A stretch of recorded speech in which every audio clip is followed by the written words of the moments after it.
Kalian tahu gak? Salah satu kerajaan terkuat di timur Indonesia itu pernah membuat VOC kewalahan. Inilah kisah kerajaan Goa Talo. Awalnya kerajaan Goa dan kerajaan Talo berdiri secara terpisah. Keduanya berada di wilayah pesisir barat daya Sulawesi Selatan. Mereka mempunyai struktur pemerintahan dan wilayah kekuasaan masing-masing. Tapi karena letaknya berdekatan, hubungan mereka justru menjadi semakin dekat, terutama dalam hal sosial dan budaya. Nah, hubungan inilah yang menjadi awal mula penyatuan dua kerajaan tersebut. Sekitar abad ke-16 menjadi kekuatan besar di Sulawesi Selatan. Pada sekitar abad ke-16 kedua, kerajaan ini memutuskan untuk bersatu demi memperkuat posisi mereka dalam menghadapi ancaman dari luar, terutama dalam konteks persaingan dagang, konflik antar kerajaan, dan pengaruh kekuatan asing. Keputusan ini juga didorong oleh ikatan kekeluargaan dan kepentingan bersama dalam bidang ekonomi dan militer. Setelah bersatu, mereka ini dikenal sebagai kerajaan kembar atau Twin Kingdoms karena meskipun bersatu secara politik dan militer, kedua ini tetap memperhatikan identitasnya masing-masing. Persatuan ini tuh menjadikan Goa Talo sebagai satu kekuatan besar di kawasan timur Indonesia, khususnya dalam bidang maritim dan perdagangan. Masih banyak yang memiliki anggapan Kesultanan Goa Talo itu satu kerajaan. Padahal sebenarnya Goa dan Talo itu dua kerajaan berbeda yang kemudian bersatu secara politik dan militer. Nah, fun fact-nya ada Raja Goa yang pernah diangkat saat masih bayi loh. Raja Goa ke-9 yaitu Karengkuparisi Kalona yang naik tahta saat masih sangat muda.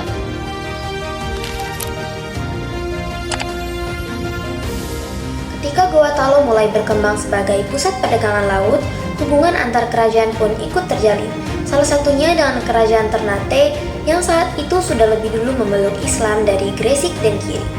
Di bawah pemerintahan Sultan Babullah, Ternate menjalin perjanjian persahabatan dengan Goa Talo. Sang Sultan pun mencoba mengajak penguasa Goa Talo untuk masuk Islam, namun ajakan itu tak kunjung berhasil. Sampai akhirnya di penghujung abad ke-16, datanglah seorang utusan dari kerajaan Aceh yang bernama Khotib Tunggal Abdul Makmur, yang lebih dikenal sebagai Datori Bandang, seorang ulama dari Minangkabau, Sumatera Barat. Ia datang bersama kedua sahabatnya yang bernama Datori Patimang dan Datori Tiro. Mereka bertiga dikenal sebagai tokoh utama penyebar Islam di Sulawesi Selatan. Lontara, aksara tradisional Bugis Makassar. Lahirnya aksara Lontara berawal dari Daeng Pamate ketika menjadi pejabat Goa di bawah Karengkuparisi Kalona dan diminta untuk menciptakan huruf Makassar. Hal tersebut dilakukan karena Raja Goa menyadari bahwa setiap pemerintah kerajaan untuk bisa berkomunikasi secara tulis-menulis. Setelah beberapa waktu, Pamate pun berhasil menciptakan huruf Makassar yang disebut aksara Lontara. Yang pertama ada Benteng Sombaoku, di mana itu dibangun tahun 1525 oleh Sultan Goa ke-9 dan disempurnakan oleh Sultan Alauddin. Dan tempat ini tuh dahulu pusat perdagangan rempah dan pemerintahan kerajaan Goa Talo, dan sekarang menjadi situs wisata sejarah. Yang kedua ada Masjid Tua Katangka yang didirikan pada tahun 1603 oleh Sultan Alauddin I. Dan masjid ini tuh terletak di Katangka Goa dan memiliki nilai sejarah serta spiritual tinggi karena terkait dengan Syekh Yusuf Al-Makassari. Yang ketiga ada rumah panggung Goa Talo. Nah, rumah tradisional ini itu berbentuk panggung menggunakan kayu ulin ataupun besi, dan mana bagian bawahnya ini untuk penyimpanan dan atasnya itu bagian atasnya itu untuk kegiatan keluarga dan adat. Islam masuk ke Goa Talo lewat penjajah?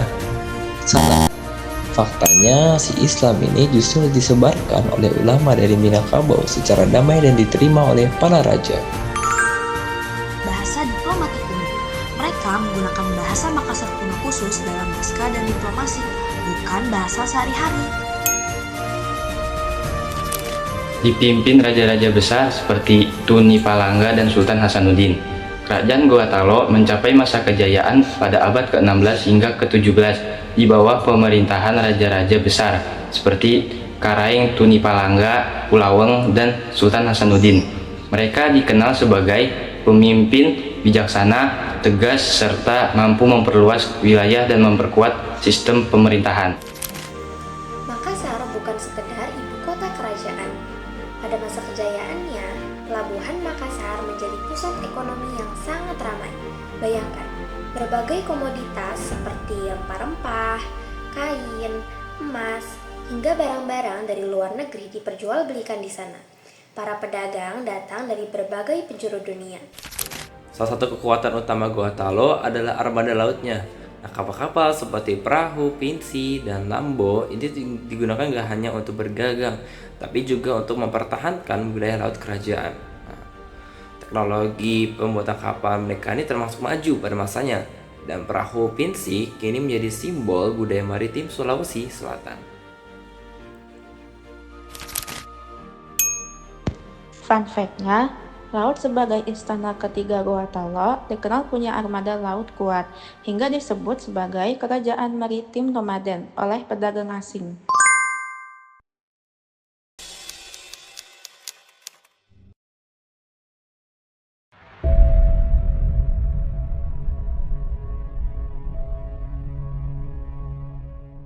Nama itu setelah beliau diangkat menjadi Raja ke-16.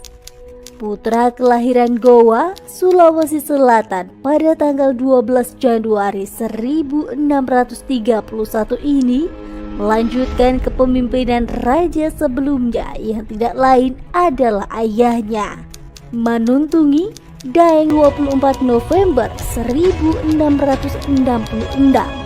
Ketika Arung Palaka bersama 400 pasukannya bersanding dengan armada Belanda dengan 21 kapal perang dan 1000 pengikut menuju Sulawesi.